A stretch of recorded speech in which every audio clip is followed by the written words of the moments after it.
மழை வெள்ளத்தில் பாதிக்கப்பட்டுள்ள மக்களுக்கு விநியோகம் செய்ய தமிழக அரசிடம் வழங்கப்பட்ட நெஸ்லே இந்தியா நிறுவனத்தின் நூடல்ஸ், டெட்ரா பேக்கிங் செய்யப்பட்ட பால், coffee packet, Munch, Sunrise biscuit, தண்ணீர் பாட்டில் மற்றும் பல்வேறு பொருட்கள் சென்னை நேரு உள் விளையாட்டு அரங்கத்தில் வைக்கப்பட்டுள்ளது. சென்னை நேரு உள் விளையாட்டு அரங்கத்தில் நிவாரணப் பொருட்களை ஆய்வு செய்த சென்னை மாநகராட்சி கமிஷனர் தினமலர்.comக்கு அளித்த பேட்டி. சிறப்பு முகாமில் கிட்டத்தட்ட 200 ஊழியர்கள் மற்றும் 400 தன்னார்வ தொண்டர்கள் கொண்டு இந்த பணி மேற்கொள்ளப்பட்டுள்ளது. மெட்டீரியல் பொறுத்தவரை நம்மளுடைய தமிழக அரசு மற்றும் மத்திய அரசின் உதவியுடன் இந்த பொருட்கள் எல்லாம் வாங்கப்பட்டு ஒவ்வொரு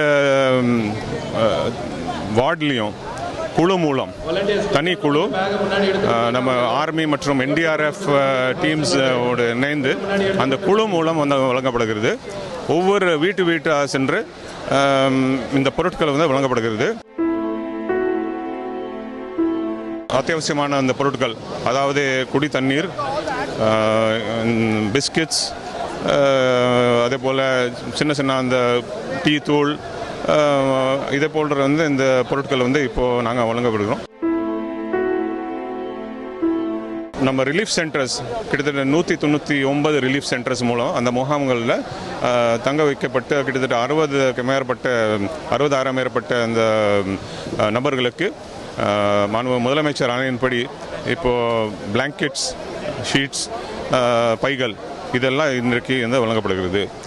அது மட்டும் இல்லாமல் இன்னும் நிறைய மாவட்ட ஆட்சித் தலைவர்கள் மூலம், கோஆப்டெக்ஸ், ஆவின் போன்ற நிறுவனங்கள் மூலம் நிறைய இப்போ பொருட்கள் வந்துட்டு இருக்குது. அது படிப்படியாக இந்த குழு மூலம், இந்த டீம்ஸ் மூலமாக இப்போ வழங்கப்படுகிறது.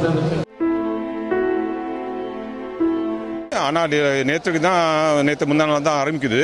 அதுக்கு தேவைக்கு ஏற்ப நாங்கள் இந்த பணி மேற்கொள்வோம். நிறைய பகுதிகளில் இப்போ தண்ணி வடிஞ்சிருக்குது. அந்த மாதிரி பகுதிகளில் இப்போது எங்கள் ஸ்கூலி ஆட்கள் வச்சு கம்ப்ளீட் JCB வச்சு நாங்கள் இப்போது தெருவாக இந்த குப்பைகள் எல்லாம் நாங்கள் ரிமூவ் பண்ணிகிட்ருக்கோம். அது மட்டும் இல்லாமல் அந்த ப்ளீச்சிங் பவுடர், லைம் பவுடர் எல்லாம் தெளித்து அந்த தேர்வு இப்போ சுத்தம் பண்ணிகிட்டு இருக்கோம். அது மட்டும் இல்லாமல் ஒவ்வொரு வீட்டிலேயே அவங்களுடைய குடித்தண்ணீர் தொட்டி, அது ப்ளஸ் அந்த போர்வெல் அது சரி செய்வதற்கு அல்லது அது குளோரின் பண்ணுறதுக்கு நாங்கள் உதவி செய்கிறோம். ஒவ்வொரு வீட்டாக சென்ற ப்ளீச்சிங் பவுடர், லைம் பவுடர் ஒரு சின்ன பொட்டியில் நாங்கள் கொடுத்துட்ருக்கோம். மெடிக்கல் கேம்ப்ஸ், சுகாதார முகாம்கள் நாங்கள் நடத்திட்டுருக்கோம். கிட்டத்தட்ட 200க்கு மேற்பட்ட முகாம்கள் தினம் நடைபெறுகிறது. இந்த முகாம் மூலம் ஒரு நாளைக்கு கிட்டத்தட்ட 30,000 to 35,000 பயனாளிகள் பயனடைகிறார்கள். இன்று வரை கிட்டத்தட்ட 4,000 முகாம்கள் நடைபெற்றுள்ளன. இந்த முகாம் மூலம் கிட்டத்தட்ட 7 லட்சம் மேற்பட்ட நோயாளிகள் நாங்கள் இப்போ ட்ரீட் பண்ணியிருக்கோம். ஏற்கனவே மாண்பு முதலமைச்சர் அவர்கள் ஆணையிட்டார்கள். அதாவது ரேஷன் கார்டு புதுசாக, அதாவது டூப்ளிகேட் ரேஷன் கார்டு வழங்குவதற்கு ஆணையிட்டார்கள். அதே போல் ஸ்கூல்ஸில் பசங்களுடைய புக்ஸு, நோட் புக், யூனிஃபார்ம் அது புதுசாக வழங்குவதற்கு ஏற்கனவே ஆணை வழங்குகிறார்கள். அது மட்டும் இல்லாமல் அவங்களுடைய அந்த டாக்குமெண்ட்ஸ், அது என்னென்ன அவங்க தேவை இருக்கோ அதுக்கு உண்டான நடவடிக்கை மேற்கொள்ளும். குடிசை மாற்று வாரியம் மூலமாக அந்தந்த குடிசை பகுதிகளில் இருக்கக்கூடிய மக்களுக்கு புதுசு அந்த வீடு ஏற்கனவே கொடுக்கறது. அந்த வீடுகள் ஏற்கனவே கட்டி இப்போது தயார் நிலையில் இருக்குது.